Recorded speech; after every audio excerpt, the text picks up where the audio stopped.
आपको सक्सेस पानी है, अगर आपको अपनी लाइफ में अगर सक्सेस पानी है, जैसे कि होता है ना कि आपको बहुत बड़ा टारगेट अचीव करना है, क्या करना है,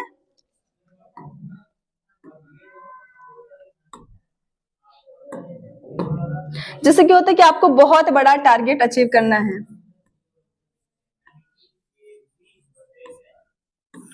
आपको अपना टारगेट अचीव करना है। जैसे कि आपका बहुत बड़ा टारगेट हो गया, कभी कभी बच्चों का होता है, किसी किसी बच्चों का होता है कि हमें डॉक्टर बनना है, हमें आईएएस बनना है, पीसीएस बनना है, या हमें इंडियन एयरफोर्स में जाना है, या आर्मी ज्वाइन करना है, या कुछ भी। तो आपका टारगेट क्या है, हमें कमेंट बॉक्स में जरूर बताइए, क्योंकि हमें यह जानना है कि हमारे पढ़ाए हुए बच्चे या अपने कितना गोल करने की क्षमता रखते हैं, कि वो कितना बड़ा टारगेट अचीव करने में समर्थ है। तो हमें यह जानना है, आप जरूर कमेंट बॉक्स में लिख के जाइएगा कि आपका टारगेट क्या है। तो जैसे आपको अपना टारगेट अचीव करने के लिए आपको पहले अपने छोटे छोटे टारगेट्स को अचीव करना होगा, आपको अपने सबसे पहले छोटे टारगेट को अचीव करना होगा, जो कि आपका पहला, आपको यही सोच के चलना है, आपका पहला टारगेट है 10th का बोर्ड, आपका पहला टारगेट है लाइफ में, ये पहला आप बोर्ड एग्जाम्स देने जा रहे हैं, तो आपको यहाँ सोच के चलना है। और बेटा सक्सेस तो आपको उस दिन मिलेगी ना जिस दिन आपका बोर्ड एग्जाम बहुत ही अच्छा होगा, बहुत ही बेहतरीन तरीके से आएगी। तो आप कमेंट बॉक्स में आप ही हमको आके बताएंगे मैम आज हमारा पेपर बहुत ही अच्छा गया। तो सक्सेस तो बेटा उस दिन मिलेगी जिस दिन आप लोग का बोर्ड एग्जाम बहुत अच्छा जाएगा, बहुत ही उस दिन आप लोग एक अलग ही आवाज में आएंगे कि आज हमारा एग्जाम बहुत अच्छा रहा। तो ये हो गया। उससे पहले भी हम आपको बताएंगे कि सक्सेस पाने के लिए 3 मूल मंत्र हैं, जो कि अगर आपने फॉलो कर लिया तो आपको 95 प्लस लाने से कोई नहीं रोक सकता।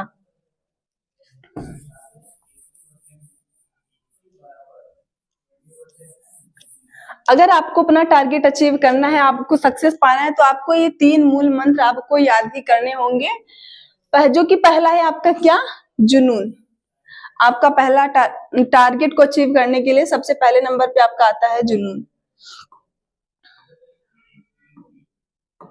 जुनून वो है जो आपसे वो करवाता है जो आप करने में असमर्थ हैं।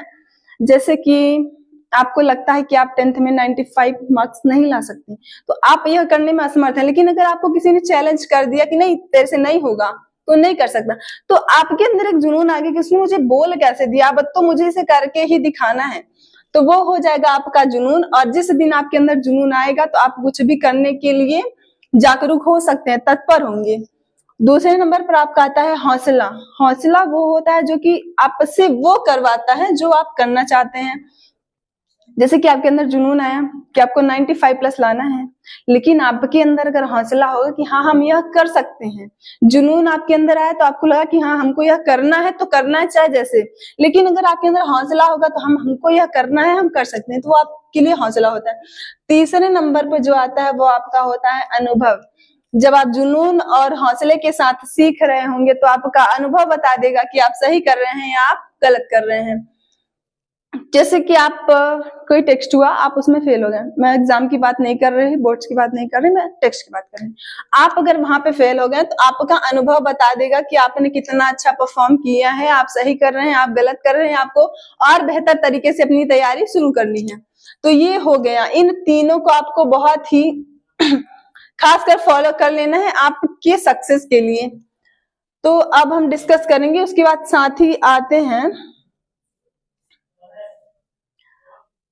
और सबसे पहले हम आपका टॉपिक है आपका एग्जाम पैटर्न तो डिस्कस करेंगे, उसके पहले आपको इन कुछ बातों का महत्वपूर्ण ध्यान देना होगा। आप और किसी भी अदर सब्जेक्ट में कर सकते हैं, लेकिन खास आपको हिंदी के लिए आपको अप्लाई करना है। सबसे पहले क्या है कि टारगेट अभी से सोच लेना है, आपको कितना परसेंटेज या कितना नंबर लाने हैं, कितने मार्क्स लाने हैं, ये आपको अभी से सोच लेने हैं कि आपको 10th क्लास में कितने नंबर्स लाने हैं, खासकर हिंदी में। तो टारगेट आपको अभी से सोच लेना है कि आपको 95 प्लस लाना है, या आप अभी से सोच के रखेंगे, तभी आप उस हिसाब से अपनी प्रिपरेशन कर पाएंगे। और दूसरे नंबर पे आएगा कि समय तय कर लें। जैसे कि आपके पास जितने भी सब्जेक्ट हैं, तो हर सब्जेक्ट को अलग अलग पार्ट में आप बांट सकते हैं, जिसमें आपको हिंदी को कितना टाइम देना है, आपको अदर सब्जेक्ट को कितना टाइम देना है, ये आपको तय करना है। तो अपना समय निर्धारित करके आपको पढ़ना होगा, बाकी समय कामों से किनारा करें। जैसे कि कुछ बच्चों का क्या है, अभी सो लेते हैं बाद में पढ़ेंगे, अभी खेल लेते हैं, बाद में पढ़ेंगे। मतलब बाकी सारे कामों के लिए आपके पास समय होता है, ओनली स्टडी को छोड़ के। तो सबसे पहले आपको इंपॉर्टेंस देना है अपनी स्टडी को, अपनी प्रिपरेशन को। तो बाकी समयों की किनारा करें, फुल फोकस बनाना है। आपको पढ़ना है तो फुल फोकस के साथ, पूरे कॉन्फिडेंस के साथ आपको पढ़ना है, फुल फोकस बना के। सभी विषयों को बांट लें, जैसा कि मैंने आप सबको बताया, समय तय करें, यानी सभी विषयों को बांट लें कि आपको कौन सा विषय सब्जेक्ट